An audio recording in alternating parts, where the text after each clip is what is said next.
Pemirsa, 6 negara kawasan segitiga terumbu karang atau Coral Triangle memperkuat strategi menghadapi perubahan iklim. Ancaman perubahan iklim semakin serius dibandingkan saat inisiatif Coral Triangle dimulai pada tahun 2009.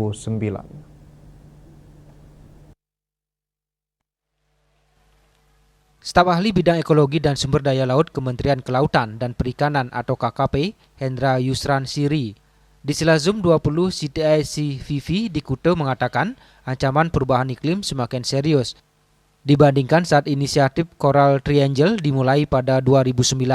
Kenaikan suhu di bawah 1,5 derajat Celcius disebutkannya semakin sulit dicapai tanpa langkah terkoordinasi antar negara. Perubahan iklim menjadi ancaman langsung bagi 6 negara Coral Triangle, yaitu Indonesia, Malaysia, Filipina, Timor Leste, Kepulauan Solomon, dan Papua Nugini. Adanya pemanasan laut akan memicu lebih banyak bencana hidrometeorologi. Sistem informasi tata ruang laut yang mengintegrasikan macam-macam.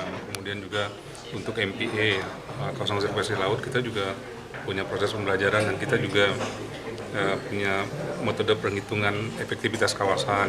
Itu ada. Kemudian juga treated spesies kita terlibat aktif. Kemudian juga ada climate change adaptation tadi yang disampaikan, termasuk juga yang terakhir itu terkait juga dengan satu lagi.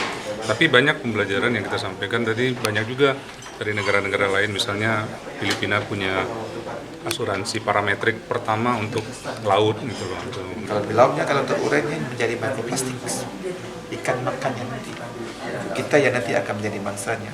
Dan kalau mengikut kajian yang dibuat, dah ada kes-kes yang even sampai bayi pun dah ada plastik di dalam badan mereka because of issue mikroplastik. Nah, ini menjadi ancaman besar sekarang. Adaptasi dan mitigasi perubahan iklim serta menjaga keanekaragaman hayati menjadi strategi menjaga laut dan ketahanan pangan kawasan. Sebagai kawasan yang memiliki lebih dari 500 jenis terumbu karang, Coral Triangle memiliki peran penting dalam menjaga perikanan dan stabilitas iklim global.